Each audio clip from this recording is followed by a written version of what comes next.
எங்கள் ஊரோட அழகை பார்த்துக்கிட்டு இன்றைக்குள்ள வீடியோக்குள்ளே போகலாமா? இன்னையோட மோட்டிவேஷ்னல் ஸ்டோரி என்னென்னு பார்க்கலாமா? தீயினால் சுட்ட புண் உள்ளாரும் ஆறாதே நாவினால் சுட்டவடு. இதுதான் இன்றைக்கி நம்மளோட ஸ்டோரி. கேட்கலாமா? பல பேர் தன்னோட கோபத்தோட அளவு தெரியாமல், அதோட வேகம் புரியாமல், அந்த கோபம் இருக்கும்போது நம்ம என்ன பேசுகிறோம், என்ன பண்ணுறோம், அப்படி எந்த விஷயமும் தெரியாமல் பல பேரை காயப்படுத்திகிட்ருக்காங்க. இப்படி தான் ஒரு பையன் ரொம்ப நாளாக அவனோட கோபத்தால் பேரண்ட்ஸு, அவங்க சுற்றி இருக்கவங்க, அவங்க ஃப்ரெண்ட்ஸுன்னு எல்லாரையும் ரொம்ப காயப்படுத்திக்கிட்டே இருந்திருக்கான். அப்போ அவங்க அப்பா சொல்லியிருக்காரு, உனக்கு ஒரு டிப்ஸு சொல்கிறேன்ப்பா, அதை ஃபாலோ பண்ணி பாரு, மேபி உன் கோபத்தை உன்னால் கண்ட்ரோல் பண்ண முடியும் அப்படின்னு சொல்கிறார்.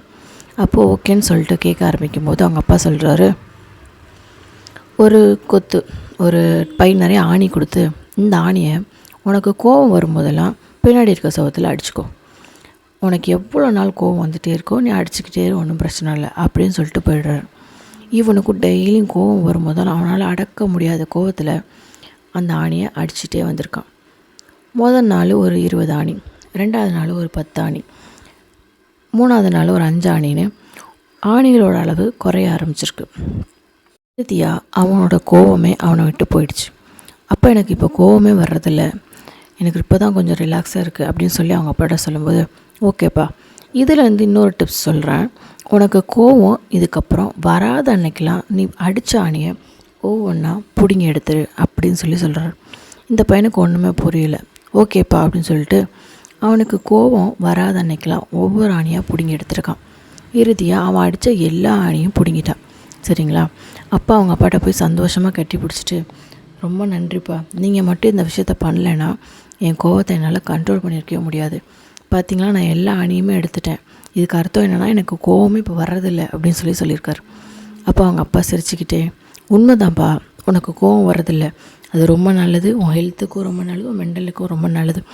ஆனால் ஒரு பிரச்சனை நீ கவனிக்கவே இல்லையா அப்படின்னு சொல்லி கேட்டார். என்னப்பா அதுன்னு கேட்கும்போது, அந்த செவத்தை கொஞ்சம் பாரு, உனக்கு கோபம் வரும்போது உன்னோட வார்த்தைகளாலையும் உன் செயலாலையும் என்னை உள்பட எல்லாரையுமே எவ்வளவோ கஷ்டப்படுத்தியிருக்க. ஆனால் நீ கஷ்டப்படுத்தின விஷயம் கூட உனக்கு தெரியாமல் தான் உன் கோபத்தை நீ வெளிப்படுத்திக்கிட்டே இருந்த. இன்றைக்கி நீ ஒவ்வொரு ஆணி அடிக்கும்போது அந்த செவுறு எவ்வளோ கஷ்டப்பட்டுச்சு அப்படிங்கிறத உங்ககிட்ட எடுத்து காட்டுற மாதிரி தான் அதோட காயத்தை உனக்கு இந்த குழிகள் மூலயமா காட்டிகிட்ருக்கு. இந்த மாதிரி தான் எத்தனையோ மனுஷங்களை நீ காயப்படுத்தியிருக்க. உன்னால் முடிஞ்சால் தயவு செஞ்சு இனிமேல் கோபம் வரும்போதெல்லாம் இந்த ஓட்டைகளை பார்த்துக்கோ. இது மட்டும்தான் நிரந்தர தீர்வாக உனக்கு உன் கண்ணு முன்னாடி இருக்கும்னு நம்புகிறேன் அப்படின்னு சொல்லிட்டு அவங்க அப்பா சொன்னாராம். சொன்ன உடனே அவனால் கண்ணீரை அடக்க முடியல.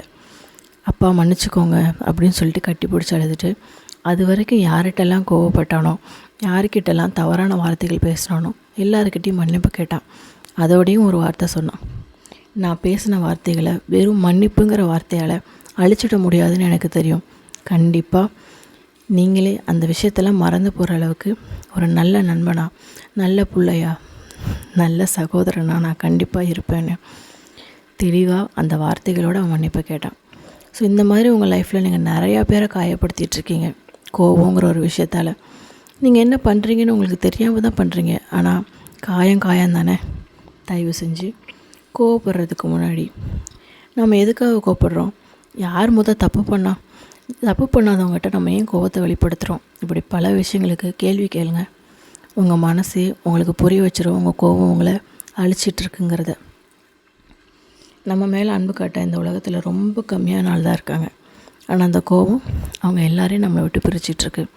தயவு செஞ்சு பிடிச்சிருந்தா இந்த விஷயத்தை தயவு செஞ்சு மாற்றிக்கோங்க.